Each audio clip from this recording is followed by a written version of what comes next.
청년의 광대. 내가 아니라 하나님께서.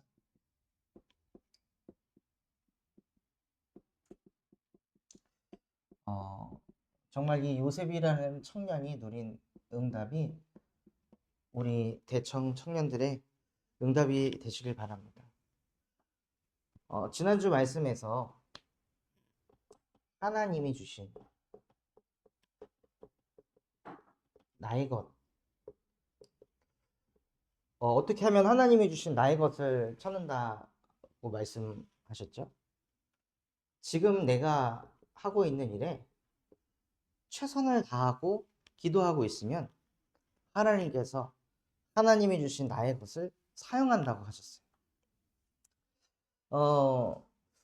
지금 저에게 그 교도소 현장을 하나님께서 문을 열어주셨는데, 거기를 사실은 그 교도소는 아무리 가도 못 나온 사람이잖아요.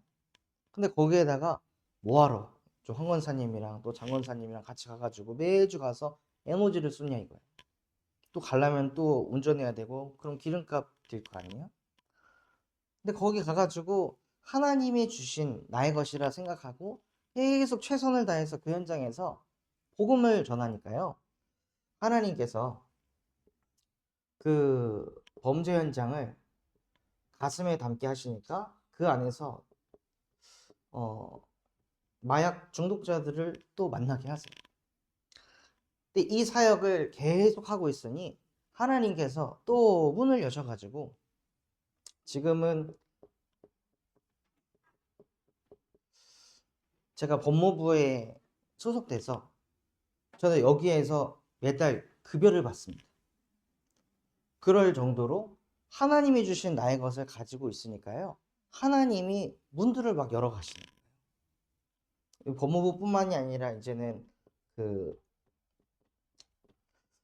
법인이 또 설립이 돼서 세계중독 예방협회라는 법인에 이제 속해 있는 회원이 되게 하시는 거예요.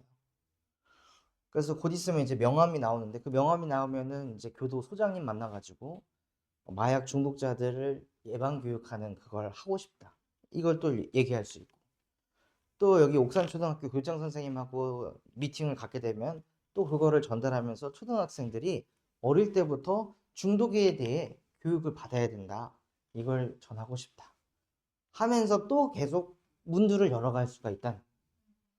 하나님이 주신 나의 것은 뭔가 형이상학적인 허무맹랑한 것이 아니라요, 우리 청년들이 있는 현장 속에 내가 최선을 다해 가서 하나님과 함께 하면서 인도받고 있으면 그 작은 일 하나가 나중에는 전무후무한 일로 하나님께서 인도하신다는 거예요.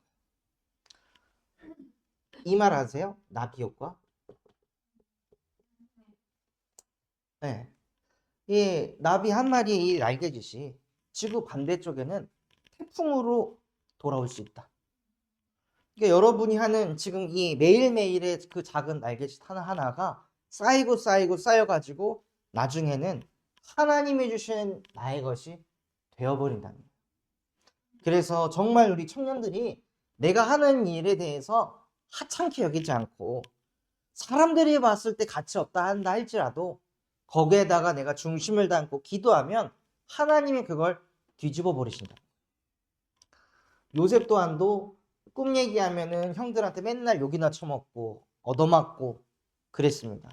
그런데 그 형들이 가족 안에서는 인정받지 못했던 그 하찮은 일들이 계속 최선을 다해 기도하면서 인도받으니까요, 오늘날 같이 바로왕 앞에 서서 꿈을 해석해 줄 수 있는 꿈 해석가, 현자의 일을 하게 됩니다.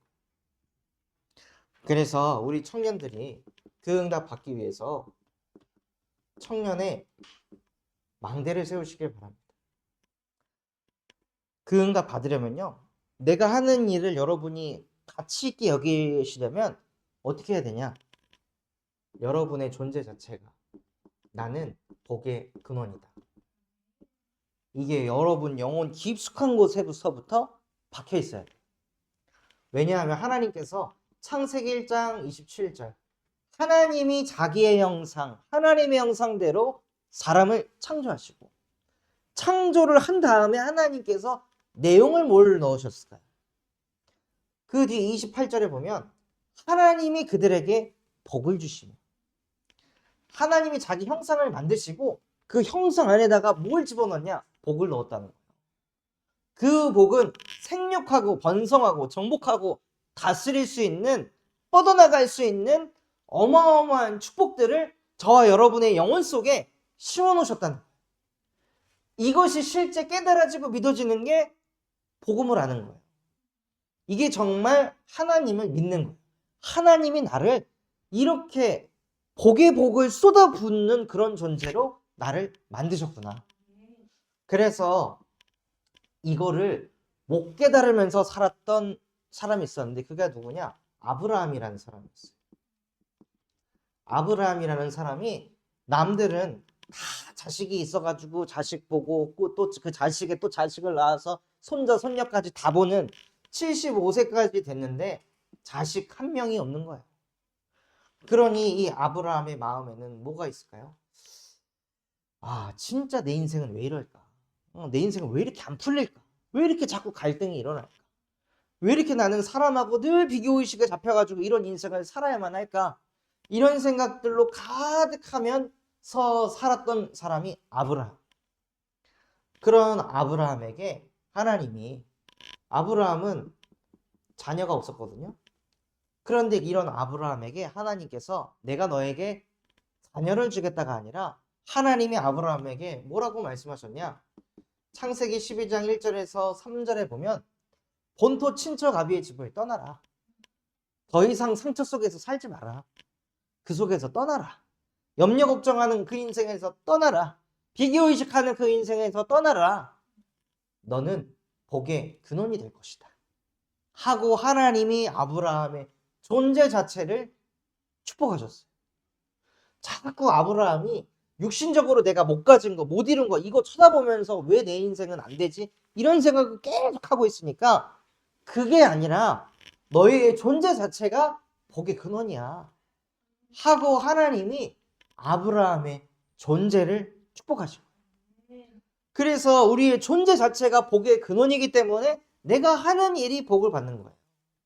그 일을 해서 복을 받는 게 아니라 복의 근원인 사람이 그 일을 하기 때문에 복을 받는 거예요. 청년의 시절에 대학 생활을 하는데 제가 컴퓨터 정보과의 과대표를 했어요. 컴퓨터 정보과에 오는 애들은 어떤 애들이죠? 게임 좋아하는 애들, 컴퓨터 좋아하는 애들, 그리고 막 애니 좋아하는 그런 아이들. 딱 봐도 아, 쟤는 정말 오타쿠 같다 라고 느끼는 아이들이 3분의 1이에요. 그리고 끝나면은 야, 우리 끝나고 뭐 할래? 롤 하러 갈까? 뭐 무슨 게임 하러 갈까? 맨날 이러는 애들. 그런 아이들을 데리고 운동회를 했어요. 운동회를 하는데 그 전에는 그 전체 학과에서 꼴찌를 했거든요. 그러니까는 우리 운동회 한다고 했을 때 교수님들이 비협조적이더라. 니들이 해봐야 뭘 하겠어. 나오지도 않아. 학과장님 저희 이제 뭐 합니다 하는데 그래 알았어 나가볼게. 안 와. 기대치가 없으니까. 근데요 하나님이 저를 복의 근원으로 축복하시니까 하는 것마다 막 다 이기는 거예요. 어느 정도로 이기냐?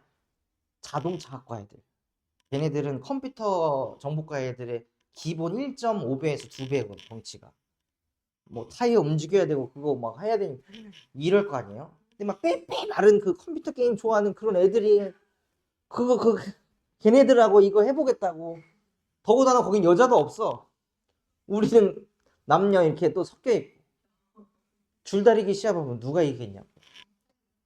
했는데 다윗과 골리앗이야. 근데 우리가 이겼어.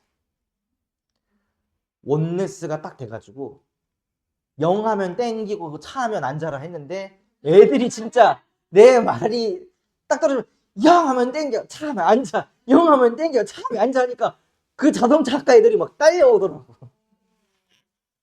그리고 나서 딱 이기고 나가지고 애들 손을 봤는데 손이 다 터짐.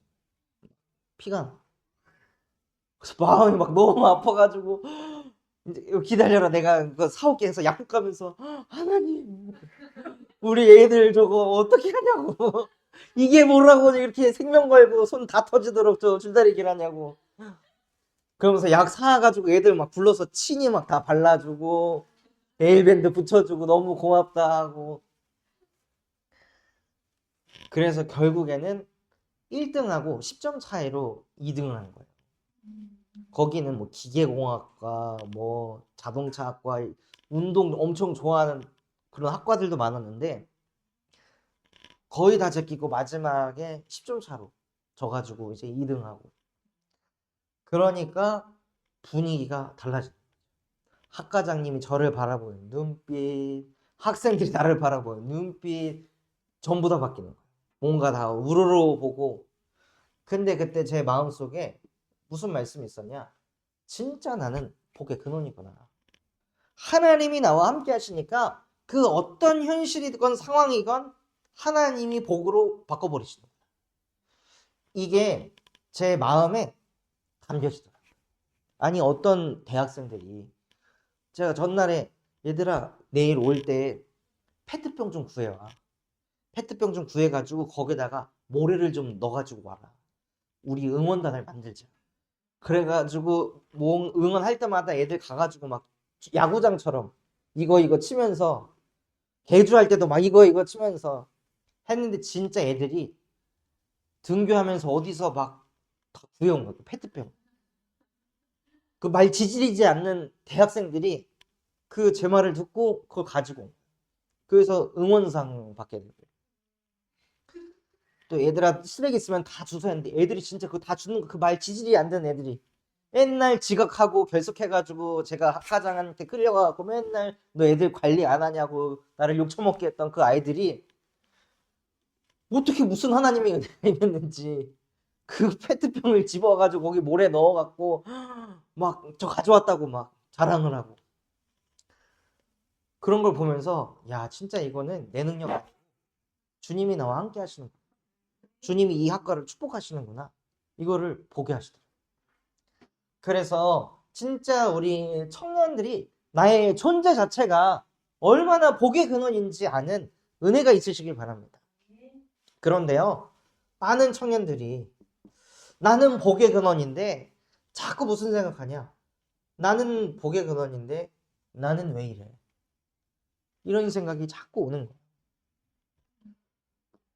왜냐? 창세기 3장 4절에서 6절에 하나님의 말씀을 내 것으로 받아들이지 않으니까 쓸데없는 생각. 선악과 먹으면 너는 죽어 라고 말씀하셨는데 선악과 먹으면 어떻게 될까? 이 생각하고 있는 거죠. 그 의미 없는 생각 아니에요? 이미 하나님께서 결정을 다 해놨잖아. 선악과 먹으면 죽어. 아 저거 먹으면 죽어. 저거 건들면 안 돼.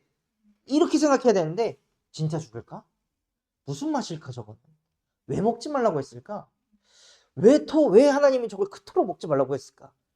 하고 쓸데없는 생각을 하는 거예요.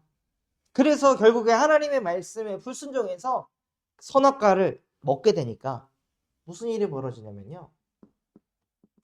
창세기 3장 11절에서 12절 말씀처럼 하나님이 아담한테 말씀을 하세요. 아담아, 누가 너가 벗었다는 것을 알려줬냐? 하니까 아담이 대답을 못합니다. 나는 왜 이래? 모르겠어. 쟤는 왜 그래? 모르겠어. 우리 집은 왜 이래? 모르겠어. 내 생각에 딱 잡혀 있으니까 무슨 응답이 오냐? 이해가 안 되는 응답이 오는 거야. 도저히 이해가 안 돼. 나도 이해가 안 되고 쟤도 이해가 안 되고 부모님도 이해가 안 되고 이 나라도 이 세상도 내가 지금 왜 이렇게 사는지 이해가 안 되는 거야. 아담도. 자기 자신이 왜 자꾸 이런 생각을 하는지 내가 나를 봐도 이해가 안 돼. 문제 아닌 걸 자꾸 문제 삼아가지고 그걸 자꾸 곱씹는데 왜 자꾸 내가 이런 생각을 하면서 사는지 나 자신이 이해가 안 돼. 그 이해가 안 되면 어떻게 되죠? 마태복음 11장 28절처럼 돼요. 이해 안 되는 게 쌓여요.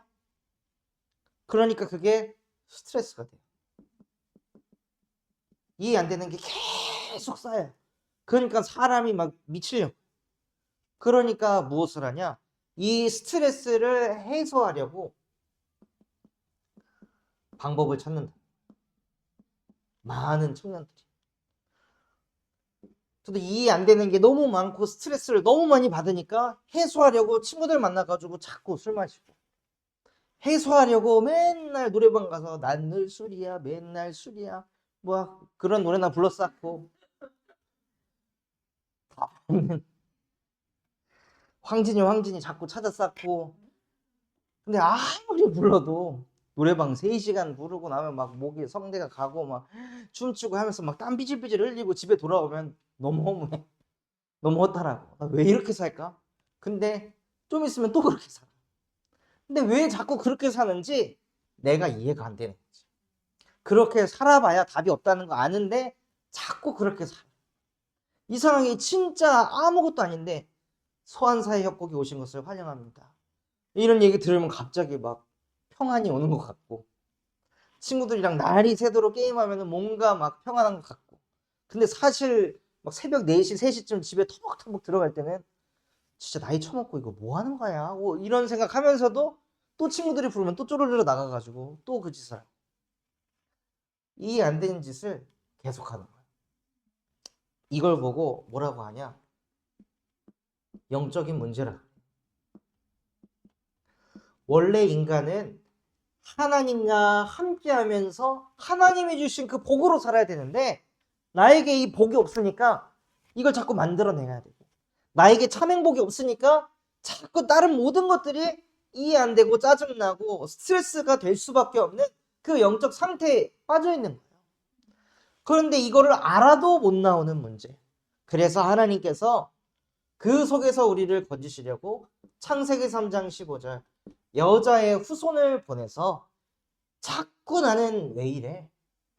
하고 나만 쳐다보게 하는 그 마귀의 일을, 뱀의 머리를 상하게 할 것이다 하고 이 땅에 여자의 후손을 보내셨습니다. 답이 없으니까. 하나님이 직접 지은 아담도 자기 자신을 이해하지 못하고 살았어요. 그런데 하물며 인간에게서 난 우리가 나를 어떻게 이해하겠어요? 또 출애굽기 3장 18절 끊임없이 나에게 스트레스가, 화가, 분노가 막 계속 몰려오는데 이 속에서 다른 방법으로는 해방을 받을 수가 없어요. 어떻게 해방받냐? 유월절 어린 양의 피를 바를 때, 그리스도의 보혈의 피를 바를 때 나도 모르게 그 생각 속에서 해방받게 돼요. 또 이사야 7장 14절 보라 처녀가 잉타하여 아들을 낳을 것이니 그의 이름을 임마누엘이라 하리라. 이해 안 되는 내 모습, 이해 안 되는 저 사람, 이해 안 되는 이 상황과 현실 속에서도 지금 이 시간 하느님은 나와 함께하고 계십니다. 이해 안 되는 나를 쳐다보면서 자꾸 자괴감에 죄의식에 빠지는 것이 아니라 지금 하나님과 함께할 수 있도록 예수가 내게 그리스도가 되게 하옵소서 하고 날마다 예수 그리스도의 복음을 가지고 선포하고 누리는 청년이 되길 바랍니다. 답이 없는 생각 계속하면요, 답 없는 인생으로 갑니다. 그래서 우리는 모든 부분에 답을 내신 예수 그리스도를 바라보는 거예요. 그래서 그러한 청년 되기를 예수 그리스도의 이름으로 축원합니다. 그래서 나는 왜 이래가 아니라요, 나는 복의 근원을 넘어 나는 전도자다. 하나님께서 우리 청년들에게 다른 응답이 아니라 오직 성령이 임하는 응답을 주시겠다고 약속하셨습니다. 그래서 하나님, 이해 안 되는 나, 이해 안 되는 저 사람, 이해 안 되는 이 회사, 이해 안 되는 이 상황 현실을 바꾸려고 하기보다 이해 안 되는 상황 속에서 이것에 흔들리지 않고 무너지지 않을 수 있는 성령의 충만함을 나에게 더하여 주시옵소서 하고 성령의 충만함을 구하시는 거예요. 진짜 이 성령의 충만함이 청년들에게 없잖아요. 그러면 자꾸 사소한 말에 얻어 걸려서 쓰러져요. 한 번은 이제 집에 있는데 저희 사모가 여보 제발 젖병 좀 씻어줄래? 갑자기 기분이 너무 나쁘고 화가 나고 마치 뭐 제발? 내가 뭐 젖병을 평소에 안 씻는 사람인 것처럼 말하네? 막 갑자기 뭐 여기서 뭐가 뚜껑이 열려가지고 왜 제발이라고 하는 거야?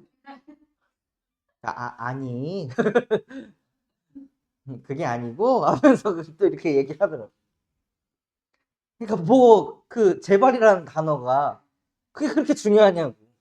근데 그거 딱 잡아가지고 갖고 와갖고 제발? 무슨 의미로 하는 거야? 지금 내가 지금 젖병 계속 내가 씻고 있다가 조금 이거 늦게 씻은 거 지금 잡아가지고 지금 나 트집 잡아서 공격하려고 하는 거야? 뭐야? 막 이런 생각이 막 득실득실 하는 거예요. 안 행복하니까. 보고 보면 안 행복하니까 그런 작고 사소한 말에 얻어 걸려가지고 괜히 그거 물고 늘어져갖고 시비 걸고 싸우고 이 인생이요. 죽을 때까지 계속된다니까. 복음으로 안 행복하면. 그러면 그거 다 고쳐야 돼요. 언제 다 고치냐. 어디서부터 그게 각인 뿌리 실실인지 모르는데 그걸 도대체 언제 다 고치냐고. 주님께 맡겨놔야지. 그래서 성령의 충만함을 구하셔서 하나님께서 저와 여러분을 무엇으로 쓰려 하시냐? 사람 낚는 어부가 되게 하시고.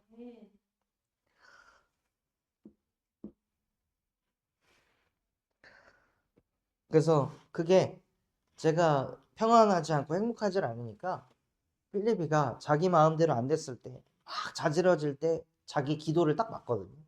기도를 딱 맞고 딱 하고 이러고 있어. 그러면 아휴 저놈 새끼 저거 또 저거 지랄병 도졌네 저거. 그러고 그냥 그래 한번 어디까지 가나 한번 해보자 하고 지켜보고 있는데 갑자기 쿡 하더니 미끄러져가지고 변기에다 그냥 머리를 탁 박고 그 여기가 패여가지고 여기 들어가 있어 아직. 그걸 볼 때마다 제가 얼마나 죄책감에 잡히고 죄의식에 잡히는지. 아버지가 돼가지고 그 지랄병 하나도 못 안아주고 못 기다려주고 도대체 나는 왜 이래? 또 이리로 가는 거야. 뭔가 그런 잘못 실수 벌어졌을 때 바로 이리로 가는 거야. 나는 왜 이래? 아버지가 돼서 나는 왜 이럴까? 나는 왜 이 모양일까? 그게 아니라 우리는 원래 그래요. 원래 그럴 수밖에 없는 지극히 진짜 나밖에 모르는 쓰레기 중에 쓰레기. 그래서 나를 믿지 말라는 거예요. 성경은. 나를 믿지 말고 나 예수를 믿어라. 예수가 그리스도지 너는 그리스도 아니야. 그래서 수많은 청년들이 자기 믿고 살다가 이해가 안 돼가지고 스트레스 받고 무너져가고 있는 그 많은 청년들을 살리라고 저와 여러분을 사람 낚는 전도자로 부르신 겁니다. 그래서 그 응답 받기 위해서 우리 청년들이 어떤 청년이 되어야 되냐면요. 생각하는 청년 말고 묵상하는 청년이 되길 바랍니다. 요한계시록 1장 3절에 보면 이 예언의 말씀을 읽는 자, 그것을 듣는 자, 또 그 가운데 기록된 것을 지키는 자는 복이 있도다. 여러분이 예배하고 끝나고 나서 다시 말씀을 읽어보고 또 들어보고 또 내게 새겨진 말씀을 어떻게든 지켜보려고 하는 그 사람이 복이 있도다. 그게 묵상입니다. 그 묵상이 이루어질 때 히브리서 4장 12절 말씀처럼 하나님의 말씀이 살아있고 활력이 있어서 우리들의 영, 혼, 관절, 골수를 찔러 쪼개며 우리의 마음과 생각을 판단하시느니라. 그러니까 여러분의 마음과 생각이 어디에서부터 움직이냐? 말씀에서부터. 내 감정과 기분 따라가 아니라 말씀에서부터 내 마음과 생각이 움직여져요. 그게 진짜 묵상을 하는 청년이 받는 응답. 그래서 무엇을 하려고 하냐면요. 우리 대청에서 묵상 운동 시스템을 만들고자 합니다. 그래서 뭘 하려고 하냐? 요일별 묵상자 선정해서 뭐 예를 들어서 화요일은 유진 청년, 또 뭐 월요일은 경욱 청년이다 그러면은 시간은 상관없습니다. 언제가 됐든 대청부 카톡방에다가 묵상한 내용을 올리는 거예요. 근데 여기서 중요한 것은 전체 보기를 눌러야 다 볼 수 있는 정도의 묵상 내용이면 안 된다. 너무 길어. 3-4줄이어도 되고 2줄이어도 상관없어요. 그거를 요일별로 정해가지고 우리 청년들이 매일 올리는 거예요. 그래서 다른 청년들, 대청예배 안 오는 청년들도 어쨌든 카톡을 보니까 그거 보면서 힘 얻고 위로받고 치유받을 수 있도록. 그래서 요번 주에는 제가 먼저 이번 일주일 내내 매일 제가 올릴게요. 그래서 그거를 통해서 우리 청년들이 아 이런 느낌이구나 라는 거를 알고 올리시길 바랍니다.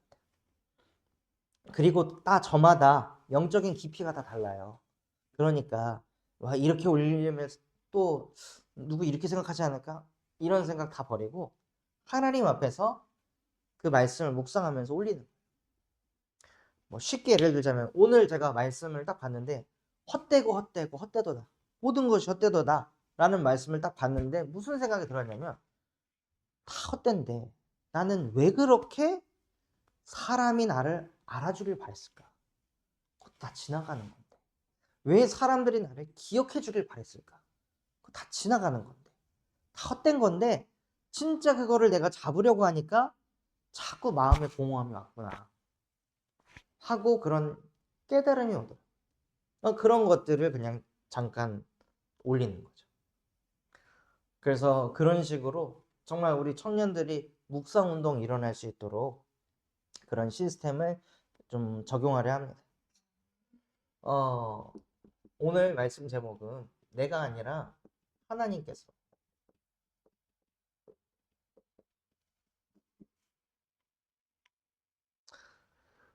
지난번에는 요셉이 술 맡은 관원장, 떡 맡은 관원장의 꿈을 해석을 해줬어요.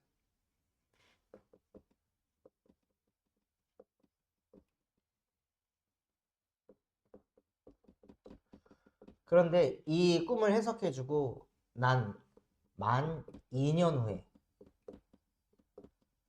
그 창세기 41장 1절에 보면 그로부터 만 2년 후라고 되어 있어요. 이 술 맡은 관원장이 출소하고 나서 2년이 지난 후에 그 뜻은 무슨 뜻이냐면 하나님이 주신 나의 것을 가지고 있으면 어느 날이 온다. 그 어느 날이 어떤 날이냐면요. 나만 할 수 있는 일.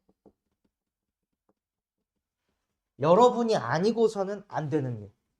그 날이 온다는 거예요. 아무도 여러분을 대체할 수 없는 그날. 그날이 하나님이 주신 나의 것을 통해 어마어마한 성령의 역사가 일어나는 그날이 되는 겁니다. 요셉에게 맨 그 교도소 생활하면서 아무런 희망도 소망도 없던 요셉에게 그 어느 날이 온 거예요. 애굽을 다 뒤져봤는데 바로가 꿈을 꿨는데 뭐 점술가도 불러서 해도 안 되고 무당 불러서 해도 안 되고 박사들 불러서 해도 안 되고 아무도 이 꿈을 해석을 해줄 수가 없어요. 그런데 그때 하나님이 요셉만 할 수 있는 일이 되게 하셔서 요셉을 꺼내오십니다. 그리고 나서 요셉이 바로왕 앞에 딱 섰을 때 네가 그렇게 꿈 해석을 잘한다며 라고 얘기했을 때 대부분의 사람 같으면 기회잖아요. 억울하게 교도소 생활하고 있다가 대통령이 불러서 당신이 그렇게 그 일을 잘한다면서요. 라고 하면 뭐 하겠어요, 사람들은? 맞아요. 저 진짜 그 일 잘해요. 저 거기에 진짜 전문성 있는 사람이에요. 저 여기 있을 사람이 아니에요 하고 나를 말했을 거 아니에요? 그런데 요셉은 그 시점에 무엇을 얘기하냐면 내가 아니라 하나님께서 당신에게 편하게 대답하게 하실 것입니다. 하고 요셉이 나를 드러내지 않고 하나님을 나타냈어요. 즉 여기 안에는요 모든 게 다 들어있는 거예요. 뭐가 있냐? 아, 이 사람은 겸손한 청년이구나. 그런데 이 술 맡은 관원장이 이 요셉을 부를 때 생명 걸었겠어요? 안 걸었겠어요? 생명 걸고 불었을 거 아니에요. 그럴 정도로 실력 있는 사람이에요. 즉 정말 하나님을 가까이 하고 말씀을 묵상하는 그 청년, 하나님이 주신 나의 것을 가지고 최선을 다해 사는 그 청년은 어떤 사람이냐? 하나님이 하셨다라고 말할 수 있는 믿음을 가진 사람이고, 누가 봐도 저 사람은 겸손하구나 인성을 가진 사람이고, 누가 봐도 타의 추정을 불허하는 실력을 가진 사람. 이 세 가지가 하나가 된 사람. 그게 올바른 신앙이 어떤 거에서도 편협하게 기울어져 있지 않고 이 세 가지가 골고루 가는 사람. 영성과 인성과 실력이 함께하는 사람. 그 응답을 누리는 청년이 되길 바랍니다. 그래서 이 암소, 그 다음에 이삭이 나오는데 이 살찐 이삭, 살찐 암소, 그 다음에 토실토실한 이 이삭, 이것이 무엇을 얘기하냐? 흉년 7년을 얘기하고, 갑자기 파리들이 와서 암소가 막 말라져 가고 흉악해지고 그게 7마리가 되고, 그것은 나중에 흉년 7년을 의미한다고 이삭이 꿈 해석을 해줍니다. 그래서 앞으로 7년 동안 풍년이 있을 거니까 그 중에 10분의 5를 저장을 해야 된다. 그리고 나서 흉년 7년을 대비하셔야 합니다. 그리고 나서 이삭이 뭐라고 얘기해요? 그 자리에 나를 뽑아달라고 해야 되잖아요. 근데 이삭은 뭐라고 얘기하냐? 이 일을 하기 위해 지혜 있는 자, 명철한 자를 뽑으셔야 됩니다. 그래서 그 사람에게 이 일을 맡기셔서 그 일을 하십시오. 라고 하니까 그때 바로왕이 이와 같이 하나님의 영에 감동된 자를 본 적이 없다. 라고 고백을 하는 거예요. 말도 안 되는 응답을 받게 된 거예요. 교도소에 수감돼서 나온 그 꾀죄죄한 그 요셉을 가르쳐서 너는 정말 하나님의 영에 감동되는 사람이야. 너 같은 사람을 내가 본 적이 없다. 한 나라의 대통령이면 얼마나 많은 사람 만나봤겠어요. 근데 그 요셉이라는 청년을 보고 너 같은 사람 본 적이 없어. 그걸 누가 얘기한 거냐? 나보다 낮은 사람이 아니라 나보다 뛰어난 사람.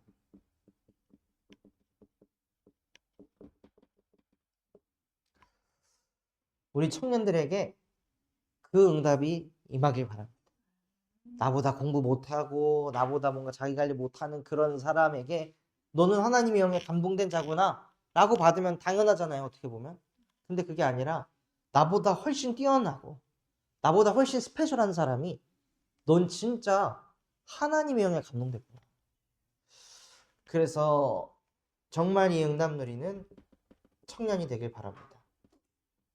그래서 결론으로요, 이 응답 누리기 위해서는 빌립보서 2장 3절 말씀 좀 찾아보겠습니다. 빌립보서 2장 3절.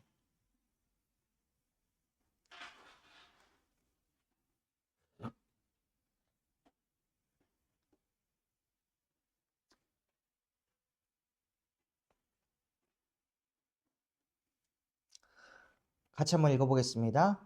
아무 일에든지 다툼이나 허영으로 하지 말고 오직 겸손한 마음으로 각각 자기보다 남을 낮게 여기고. 아멘.